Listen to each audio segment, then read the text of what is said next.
It was during summer vacation in college when I went back home to Busan, then inevitably got insanely drunk with my friends. My two buddies were in college as well. Youngbum went to college in Incheon and Mansu in Suwon. We were friends basically from the day we were born because our parents are friends as well. A lot of the kids attending school out of province didn't like going back home, but the three of us always looked forward to being back home because we had each other. So that's essentially why we were all drunk and happy on this night during the summer of 2012. We began the day shooting pool, bowled for a couple of hours, had dinner with soju, went to a bar and drank beer, then ended the night at a club, and we downed an unhealthy amount of whiskey down the hatch. We decided to walk back home since we were about half an hour away just by walking, and we also desperately needed some fresh air. Mansu was a little more drunk than Youngbum and I were, so all of a sudden we had this urge to play a prank on him. There was an empty building on the way. It used to be a motel, but it went out of business, and since no one was renting, it became run down and abandoned in time. Mansu was pretty much sleepwalking by the time we had arrived at the old motel, so we took him inside, told him we were at my place, and he actually bought it. We helped him lay down and he began snoring as soon as his head touched the ground. I don't know if it was because we were so drunk, but both Youngbum and I found that so funny and we laughed so much that our stomach hurt. The thing is though, we weren't that much less intoxicated than Mansu. Unfortunately for us, we kinda pranked ourselves because we fell asleep right next to Mansu. I woke up 2 hours later when some idiot screamed outside in a language I couldn't understand. It was still dark and I was still tipsy. I shook both Mansu and Youngbum to wake them up, then both got up rubbing their eyes. Mansu looked at me and said, "Where the heck are we? And why are there so many people here?" Youngbum and I freaked out. We grabbed Mansu by the arms and ran out of the building like it was on fire. Mansu was essentially being dragged by us, but we didn't care. We were going to get as far away from the place as possible, and we didn't have the leisure to be answering Mansu's question as he screamed, "What the hell is wrong with you guys?" Mansu maintains till this day that he saw a bunch of people staring at us and that he thought we were in some public place and there was a power outage. I believe him because he had just woken up at that point and was still drunk as fuck.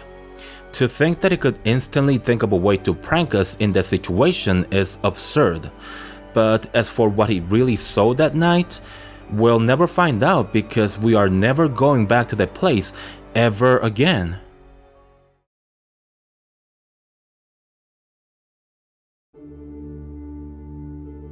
I was at the park the other day getting in my daily run. I made the mistake of drinking coffee before stepping out, so it didn't take long before I wanted to take a piss. I don't like doing business in public restrooms, but luckily a friend of mine told me that the restroom in this park is very clean. I went to the restroom and she was right. I did my business in one of the stalls, got out and washed my hands. Right before I was about to step out, I noticed something strange about the stall I was in just a minute or two ago. The door at the stall was closed, but I know I left it open when I came out of it. I didn't hear anyone coming in while I was doing my business, and I swear no one came out while I was washing my hands. The door creaked loudly when I closed it earlier, so it should have made the same sound if it closed on its own. You know, maybe the door's faulty or it's angled in a way that it doesn't stay open. I found that odd, but not necessarily scary. I went up to the door and tried opening it, but it wouldn't budge. I pushed that harder, and that's when I saw two bare feet poke out of the bottom of the stall, to which I reacted exactly as you'd expect. I ran out of there so fast, my feet were on fire. I ran about 50 meters, then stopped to see if anyone would step out of the restroom.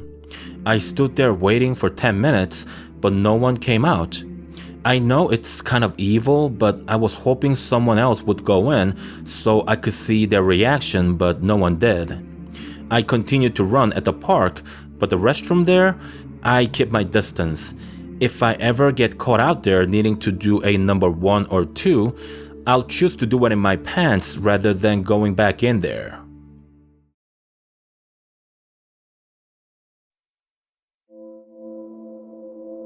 The time was past midnight, and I was on my motorcycle headed home after a rough day at work. There was hardly any traffic on the road, but I still obeyed the speed limit and rode the bike like a granny. With the pittance I make working at a call center, the last thing I needed was a pricey traffic ticket. So then it was strange when a cop slowly creeped up behind me as if he were ready to pull me over. The gut feeling never lies, does it? The cop flashes the lights and orders to pull me over. I do as ordered and pull over to the side of the road. Then I get the papers ready and wait with the ignition turned off. I had my helmet on, I wasn't speeding, so I had no idea why the idiot had pulled me over. The cop takes his time, but he finally approaches toward my bike after what seemed like forever. I say to him, "Hello sir, what seems to be the problem?" To which he responds, "Sir, where's the woman who was riding with you?" "A woman? What woman? I was riding alone," I answered, dumbfounded. "Sir, I pulled you over because the lady who was riding with you wasn't wearing a helmet. Obviously, she ran off while I was looking up your plate number, so please call her and tell her to come back here," says the cop, leaving me bewildered. "Officer, I'm telling you, there was no one riding with me." The cop looks at me clearly annoyed and says, "Sir, I'm giving you a chance to get off with a ticket because I'd rather not escalate this to something more serious. You have a choice here. You can either call your girlfriend and tell her to come back to the scene, or I could use the camera footage in my car to arrest you for perjury and obstruction of justice. What'll it be?" I opted for the latter, so then the cop cuffed me and put me in the rear seat of the cruiser. Another vehicle arrived sometime later and towed my motorcycle away. I was taken to the police station, but the cop stopped short of putting me inside the cell. Instead, he set me on the bench in front of the cells and told me to wait there. It seemed like he was taking the SD card from his cruiser's onboard camera over to his desk. He sat there reviewing the footage for freaking half an hour. Just how long does it take to review a couple of minutes of video? What a moron, I thought. He then spoke to someone who seemed like his superior. He got yelled at and finally came back to me. As it turns out, there was no woman sitting behind me. Duh, obviously. The officer apologized profusely and practically begged me to not file a complaint. I was mad at first and seriously thought about fucking with his head, but in the end, I decided to forgive him. I told him I accepted his apology, but that he should be more attentive when he's on duty. He apologized again and gave me his card, telling me to call him if I ever needed his help. I took the card, shook his hand, and was about to turn around to leave when he said, "I probably shouldn't be telling you this, but I feel that I should because you've been so generous to me in spite of what I put you through. I know you didn't have a passenger behind you. I believe you, and the video evidence clearly backs up your word. But I did see her, or maybe it's it. Whatever it was, what looked like a woman was riding behind you. Maybe it's the street that's haunted, or it could be your motorcycle if it's secondhand. Who knows what history it has. In spite of how crazy I might sound right now, I'm telling you this because you've been so good to me, and I'm only trying to return the favor. Sell the bike or take different routes. Whatever you do, don't let her ride with you again." The cop seemed so sincere and desperate for me to believe him. I freaked out a little, so instead of riding my bike back home, I took a taxi that night. I sold the bike after that, took the subway to work, and nothing weird had happened to me since then. I love motorcycles and all, but I don't know if I'll ever go back to riding one.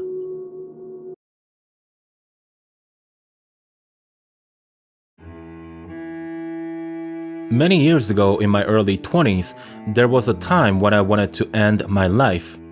My fiancé had left me, I was let go from my job, was about to be evicted, and try as I may, nothing was working in my favor. I was ready to end it all, but too afraid to do it alone. So I visited a website where people like me gathered to plan out a group suicide. I read through many threads, and as expected, most people on the website had failed multiple suicide attempts. I would say about 50% of the people there were discussing the difficulties in their lives, and the other half were seriously contemplating suicide.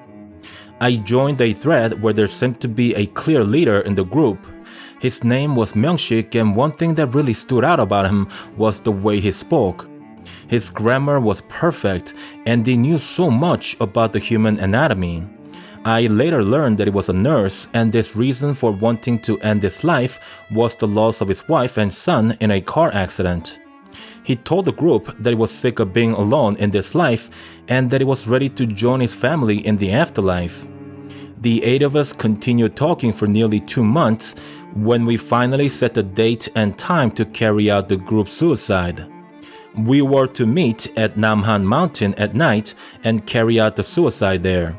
The mountain is very popular among hikers, and it gets really busy during daytime, but you won't find a soul at nights. It was a perfect place to end it all, since our bodies would be found by the hikers the very next day. Myung-sik told us that he had readied 8 doses of injection that would end our lives without pain. He instructed us to put our IDs in our front pocket and that we should put other types of IDs or credit cards in a wallet so we can be identified in case the ID gets lost somehow. He also told us to wear comfortable clothes and to bring or put on anything else that we might want to bring to the afterlife. On the night of the meet, I wore the usual casual attire I feel most comfortable in. Jeans and shirt, my crappy watch, and the last gold necklace that I hadn't sold yet. I arrived at the meetup site about an hour late. I didn't have car problems or anything like that. I was late because I was fearful of ending it all. It took me an hour to muster up the courage to go there, and hence the reason why I got there late. But once there, I had a general idea of where they could be found. We talked about the spot all the time, so the only challenge was getting there in the dark. I lucked out and found them only half an hour later. I could see a flashlight from afar, and at this time of the night, it could only be them. But there was something odd about the whole scene. Why was there only one flashlight moving about when there's supposed to be 7 people in all? I turned off my flashlight right away and walked around the group at a distance so I could end up at a higher slope, which would give me a better vantage point. I was sweating bullets as I climbed higher up the mountain. The terrain was tough and I was full of adrenaline. The distance between me and the group must have been about 20-25 meters apart. I couldn't see things clearly, but so enough to know that only one person was moving about.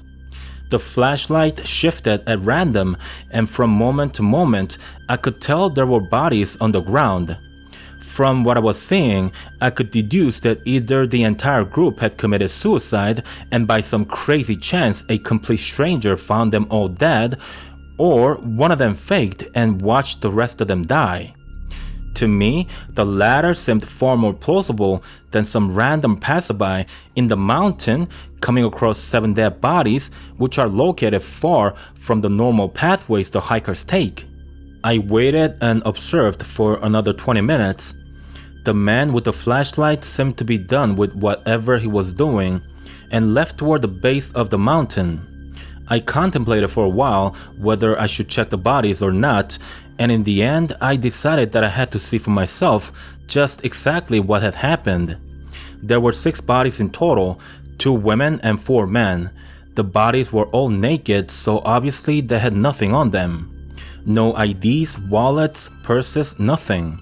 However, every single one of the bodies had carved numbers on their chests, presumably with something sharp like a knife. They were written in Roman numerals in successive numbers. The numbers were 21, 22, 23, 24, 25, and 26. I got too frightened after seeing that, so I ran to my car and drove away. But instead of going home, I went to a train station where they have payphones. I wore my baseball cap and entered the building. I wanted to call the cops but didn't want to identify myself. I thought the best way of achieving that was to not be captured on CCTV cameras and also to use a payphone that takes coins. I did my best to explain everything to the police, but I had to hang up abruptly when the timer on my cell phone showed I was nearing 5 minutes of talk time. I don't know how much of what you see in the movies are true, but I thought they could maybe triangulate my position and find me. That's why I left after 5 minutes of phone call to the cops. I went home after that and booted up my laptop right away. I wanted to get rid of my account over at the group suicide forum, but when I logged on, I saw that I had a new message waiting for me. I clicked on the message and upon reading the first sentence, I seriously thought I was having a heart attack. The message was from Myung-sik, the leader of our suicide group. Hello Ki-sung.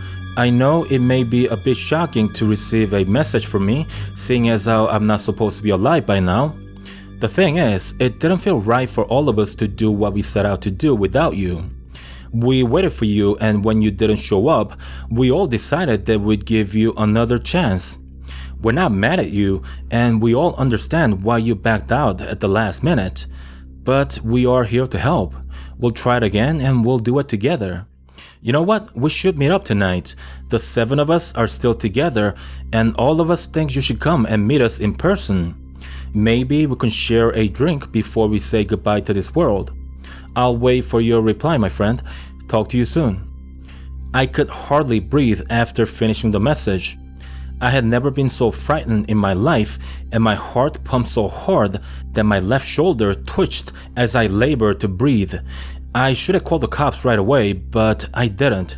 I had a prior for assault, and I was afraid my record would work against me had I involved the cops. I spent the night in a public sauna because I was too afraid to stay home alone. The 6 bodies were found the next day by hikers, but the details of the crime were barely reported by the media.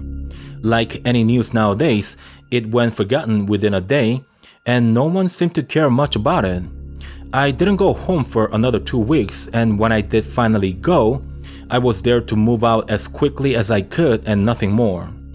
I got a shitty job in those 2 weeks delivering pizzas and was making enough money to live in a jokbang, which is a tiny room for rent without deposit. That was 8 years ago, and today I live somewhere in Europe where Myung-sik could never find me. I had to leave Korea because I couldn't live looking over my shoulder for the rest of my life. I know it's ironic that a guy who thought about killing himself ran off all the way to Europe just so he could live. It took a killer coming after me for me to want to live again, but here I am, alive and well, and that's my story.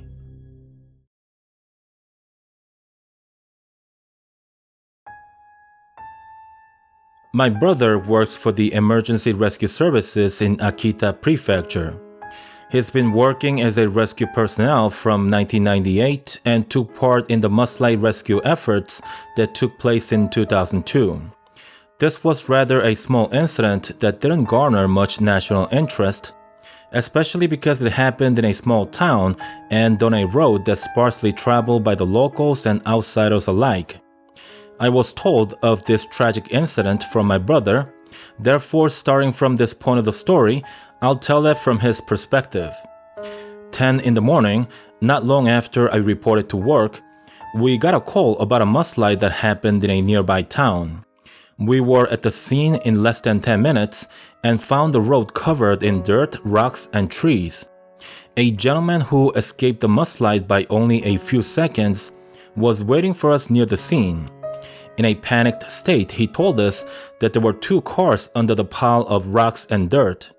We quickly attached the safety lines around our waist and walked around the road, which was now basically 2 mounds of rocks and some dirt. Visualize it this way. The mounds looked exactly like the shape of a bra if you placed it on a flat surface. We began moving the small debris first as we waited for the heavy equipment.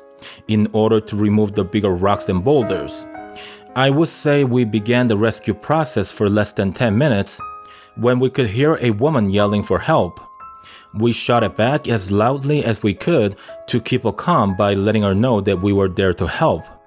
She continued to scream for help, and that actually helped us determine roughly where she was. However, the screaming stopped after a while, and that worried us a lot. Heavy equipment was brought in after an hour, and it took about half an hour of digging and lifting for the trunk of the trapped car to finally appear.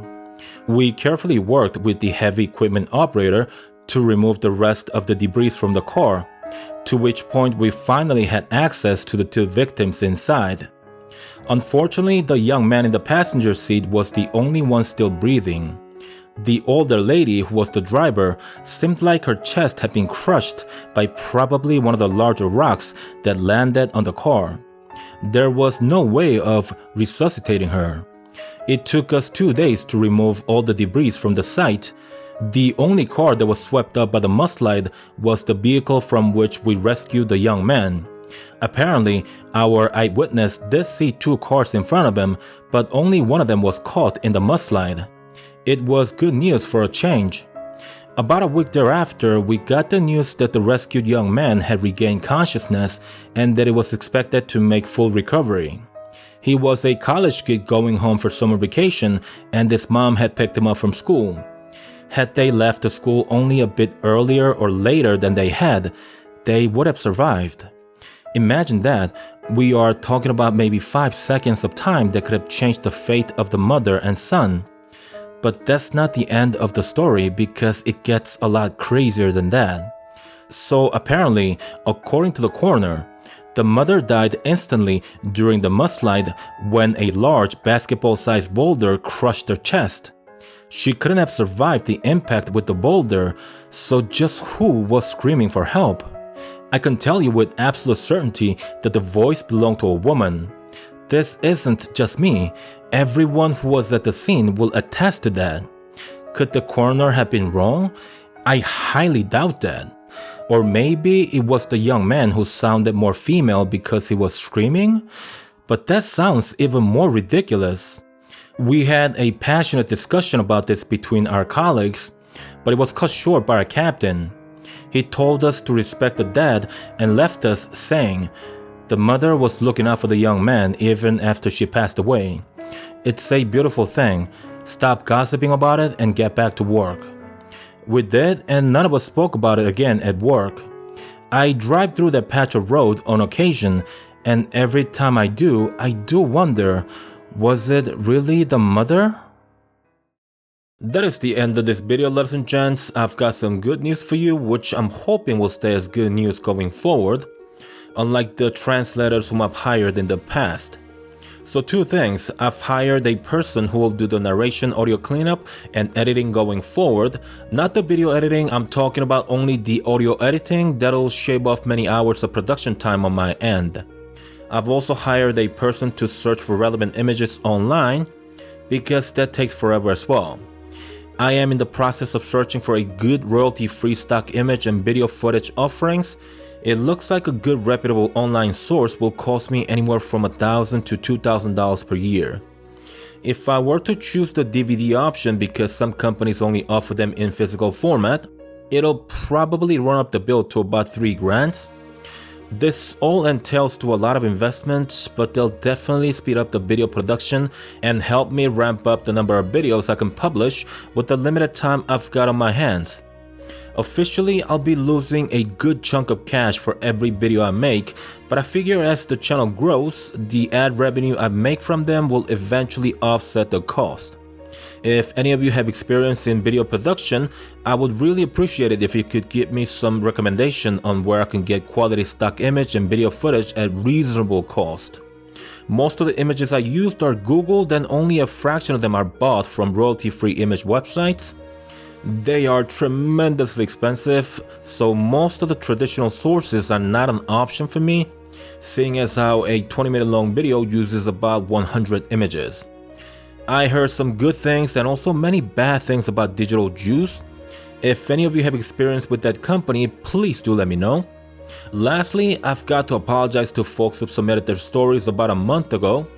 I don't know what I was thinking on that day, but I told them that I published their stories in about 10 days, which wasn't possible. Currently, I'm roughly 2 months behind on the subscriber submitted stories. This, by the way, is a huge improvement from the 5 months backlog I used to have. I've caught up quite a bit in the last few months. I'm doing less Skype interviews, and when I do, the conversations are very short, unlike before. That's why you're not seeing the super long stories as you have in the past, because if I ran the channel the same way as I had when I used to have 3,000 subscribers, there would be no way for me to use all your submissions. As the channel grows, I have to make some changes on how I run it. The results are shorter but more variety of stories. And that's going to do it for me on this video. Thank you folks for your continued support. I'll talk to you on the next one. Goodbye.